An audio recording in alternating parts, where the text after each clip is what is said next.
নতুন একটি ভিডিওতে আপনাদেরকে স্বাগতম। এই যে দেখছেন, আমি আবার নতুন করে কিছু গাপ্পি মাছ এনেছি, যেখানে একটা রেখেছি ও বাচ্চা দিবে, এই জন্য ওকে আলাদা রেখেছি। দেখছেন ওর পেট কত ফুলা। তারপরে এই যে আগে 2টা ছিল, এখন আরো 4টা নতুন করে নিয়ে এসেছি। এখানে আছে 5টা, ওখানে আছে একটা, ওটা বাচ্চা দিবে।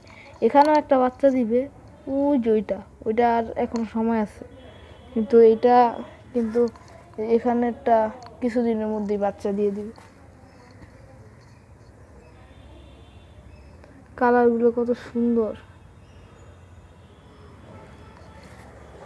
এই যে গাপি মাছের কিছু ফ্রাই আছে এখানে বাচ্চা,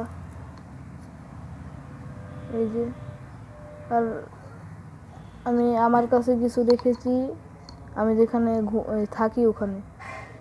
এই বাচ্চাগুলো ছোট, এগুলোকে একসাথে রেখেছি, আর যেগুলো বড় ওগুলোকে আলাদা রেখেছি।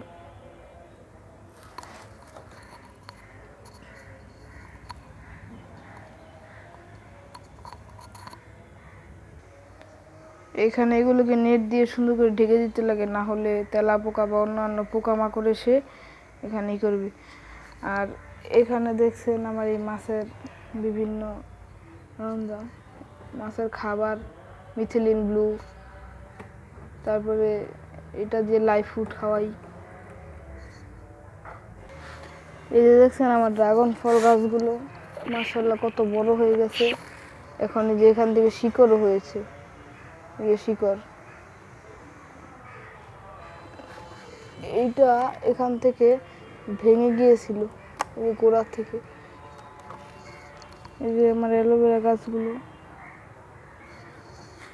এই যে ড্রাগন ফল গাছ, সব গাছগুলো এখানে আছে। এই যে এখানে দেখতে পাচ্ছেন কোয়েল পাখিগুলো এখানে একটা ডিম পেড়েছে।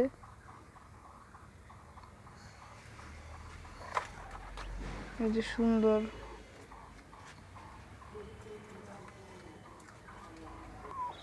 এই যে দেখছেন আমার মুরগিগুলো, ওই যে ওখানে 2টা ডিম পেড়ে রেখেছে,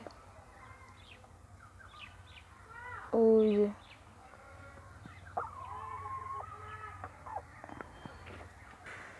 এই যে দেখছেন আমার তুলা গাছগুলোতে এই যে একটা তুলা ফাটতেছে। এই যে তুলা গাছ একদিনের ঝড়ে এই যে এই গাছটা ভেঙে গেছিল, এখন অনেক পুঁতি বেরোচ্ছে। তবে আমার আখ গাছগুলো দেখেন মাশাআল্লাহ বড় হয়ে যাচ্ছে, আখ বের হয়ে গেছে।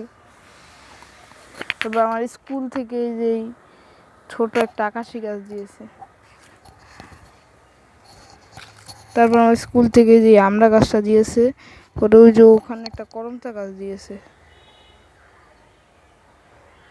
এই যে করমচা গাছ, এই গাছটা দিয়েছে।